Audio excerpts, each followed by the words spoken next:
Today I will talk about what to do if the market crashes tomorrow. Normally, I like to start with a notable event from history that is maybe sensational or interesting. But yeah, today I have to mention the well-known market crashes. So let's start with October 1987, during what we call now the Black Monday. The US stock market fell down with 22% in one single day.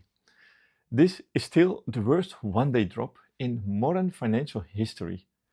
Imagine your portfolio lose a fifth of its value when you look into it. There's another one, also in October, but then in 2008. During the height of the financial crisis, a large pension fund in the United States made a decision that seemed completely rational at the time. Markets were collapsing and banks were falling down. The global economy looked like it might break. So, what did they do? They sold a large part of their stock portfolio to reduce the risk. So, what's the problem, you would think? Now, they sold it near the bottom. So, over the next few years, markets recovered strongly. And that single decision cost the funds hundreds of millions of dollars in missed gains. There are some other examples. Think about the dot-com bubble. Technology stocks collapsed after 2000.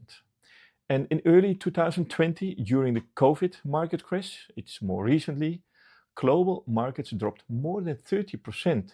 It was in weeks, but 30% was a lot. So, which raises actually a very important question. If the market crashed tomorrow, what would you do? First, it helps to understand something important about markets.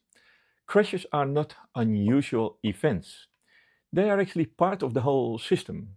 So at the time, each one felt like the end of the financial system, for some people the end of the world, but it's not true. It makes eventually it will recover from all of them. So let's look at ETFs. If you own a broad market ETF tracking the S&P 500 or global index, if there's a crash, your investment will likely fall with the market. That's simply how the index investing works.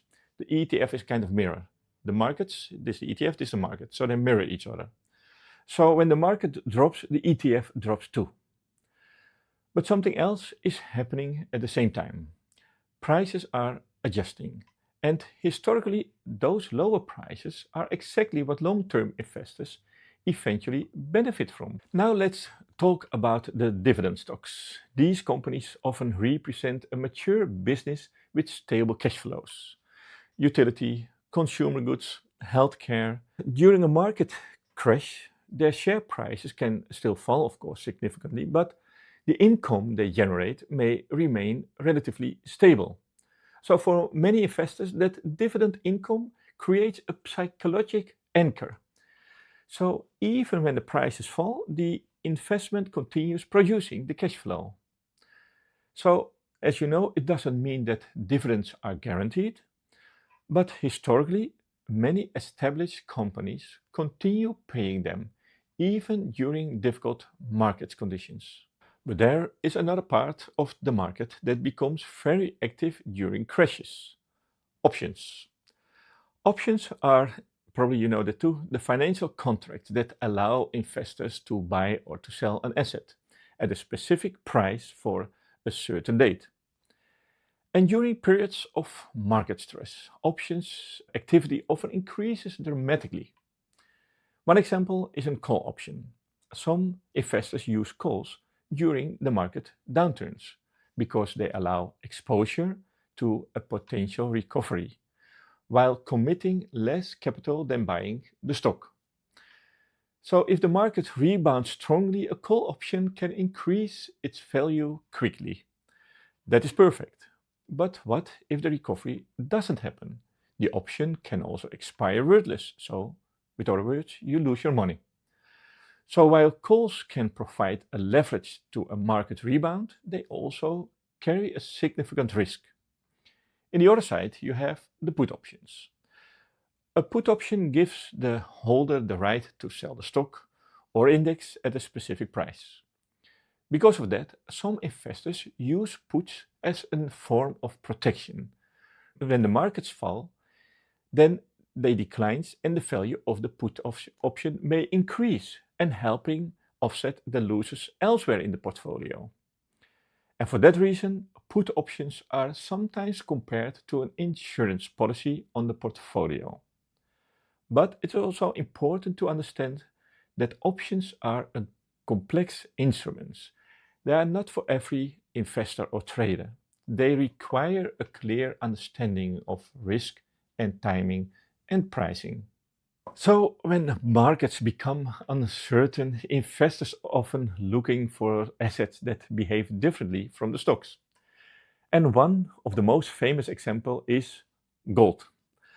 Gold have been viewed centuries for a store value. And during periods of financial stress, demand for gold often increases as investors are looking for stability. But it's also important to remember that gold does not always move the opposite as the stocks do.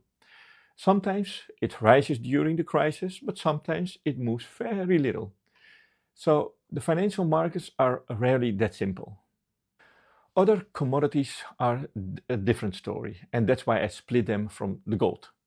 Assets like oil, copper, or agricultural products depend heavily on the global economic activity. It's here when the crash commodities prices may also decline as well. So while gold is often associated with financial safety, many other commodities move with the broader economy. But interestingly, the biggest risk during a crash isn't actually always the market itself. It's how investors react, how you react. When markets fall quickly, emotions rise, fear and uncertainty. Yeah, and that urge to do something for the people. So the history shows actually three common reactions. The first one, some investors panic and they sell near the bottom. We saw that.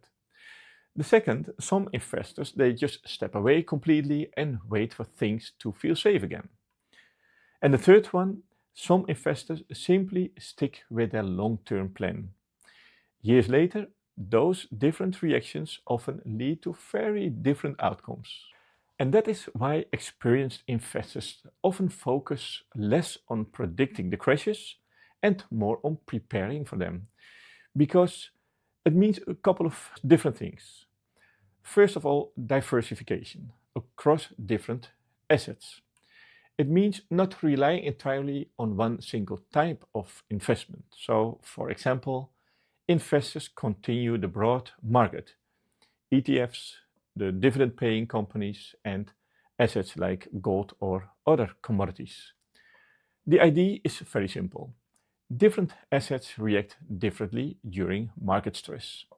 A diversified portfolio doesn't eliminate losses during a crash, but it can help reducing the impact and create multiple sources of return or income. Number two, that is cash. So maintaining some level of cash or highly liquid assets is very important. Cash may seem very unexciting when the markets are rising, but during a market downturn, it can provide flexibility. Investors with available liquidity may able to invest again on lower prices, while others are focused to sell. So in that sense, cash can be both safety and also an opportunity.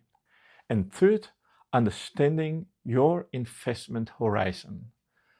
Markets can move dramatically over short periods of time, but historically, long-term investors have experienced a very different outcome than the short-term traders.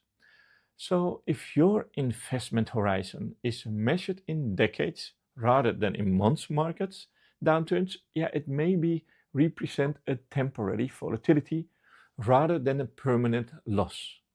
So not annoying, but knowing your time horizon helps investors stay disciplined when markets become unpredictable. So market crashes becomes part of the whole journey rather than the end of it. And if you zoom out of long periods of time, something remarkable appears. Despite of wars or recessions, maybe the financial crisis or political shocks, global markets have continued growth alongside the world economy.